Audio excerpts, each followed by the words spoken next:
The thing I think we're seeing across the board is that as people are more rapidly moving to rich media, is they no longer want to focus on one medium.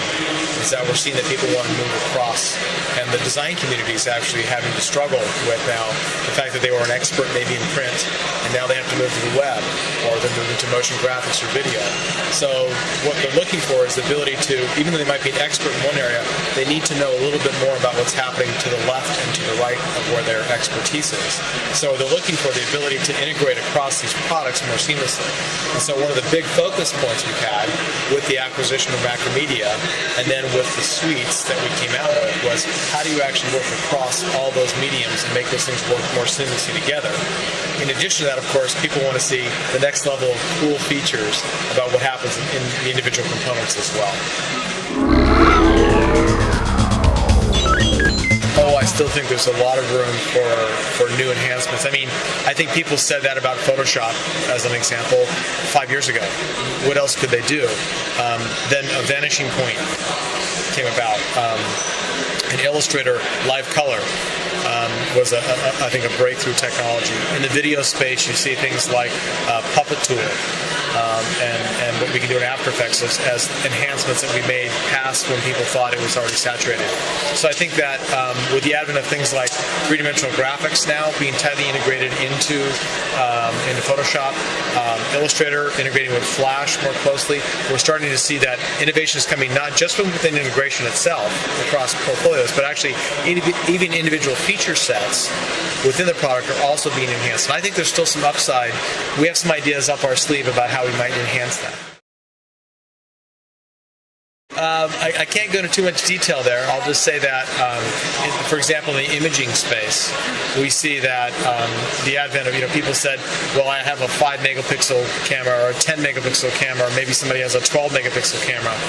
We're dealing with some outside companies that are putting some technologies together where we show a 4 gigapixel image, a 4,000 megapixel image.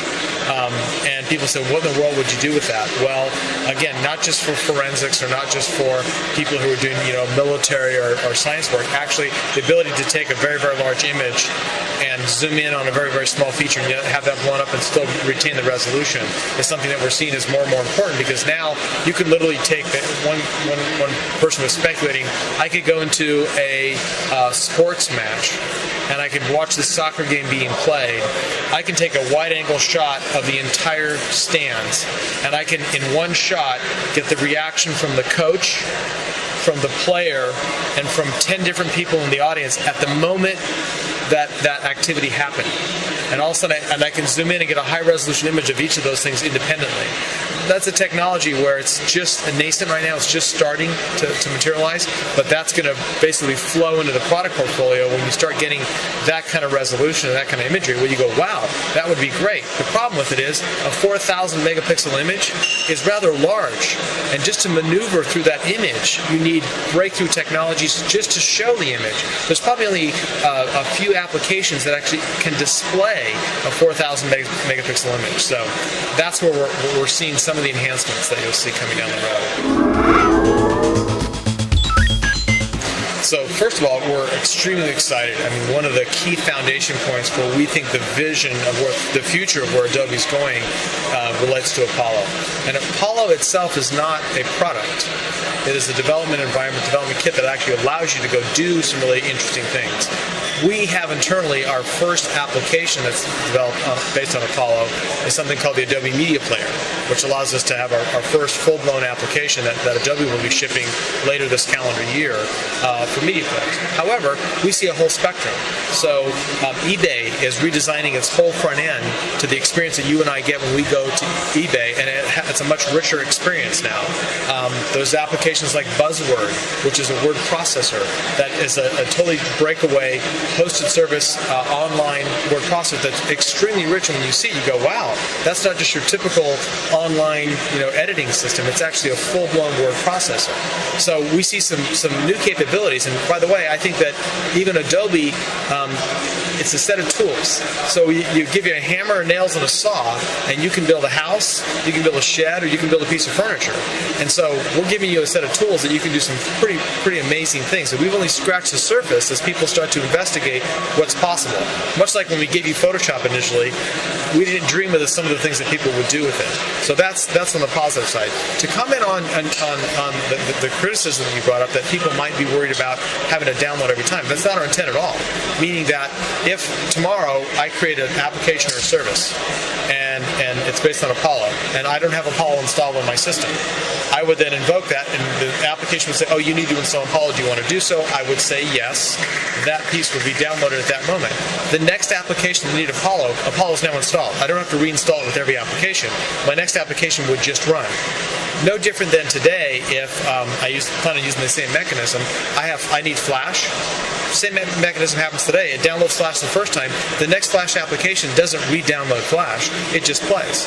So it'll be the same way with Apollo.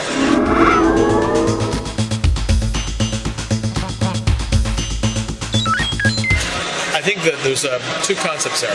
Apollo itself is aimed at the development community, with people who have development skills. On the other hand, we are working on that designer-developer workflow, and that workflow goes both ways. I'm a developer. It used to be that I went off to the design people and said, go give me something, and I got it.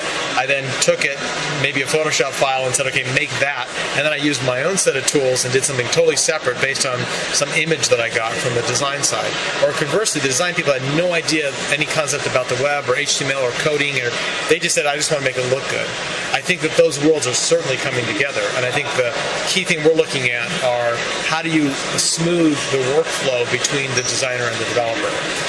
Certainly there's many out there looking at that from the development viewpoint. We're trying to look at it holistically and look at both sides of that. So I think what Apollo's aimed at is saying, if I want to develop a rich internet application or service, how would I create a set of tools to make that happen? Well, as we look at, as I mentioned early on, we're spanning multiple mediums, which means that I need to span PDF, primary document format, HTML, primary web format, and Flash, the primary rich media or motion graphic format. So what I want to do is combine those things, and that's what Apollo is a universal runtime, if you will, that allows you to have a universal client that I can run all these things in one world. The nice thing about that is that if I'm an HTML person, I don't need to learn anything new. I can just work in HTML and it runs in Apollo, as with Flash, as with PDF. If I'm ever one of these new generation of designers where I'm actually trying to span and actually integrate multiple components, where I want to integrate Flash and PDF or Flash and HTML, I can do that in one world and it all plays together. Now I start being able to do things I couldn't do yesterday. So from that perspective, we do believe that you'll see people starting to look at user interface and motion graphics and rich media in a different context versus the siloed world they had yesterday. Now they're going to look at it more holistically.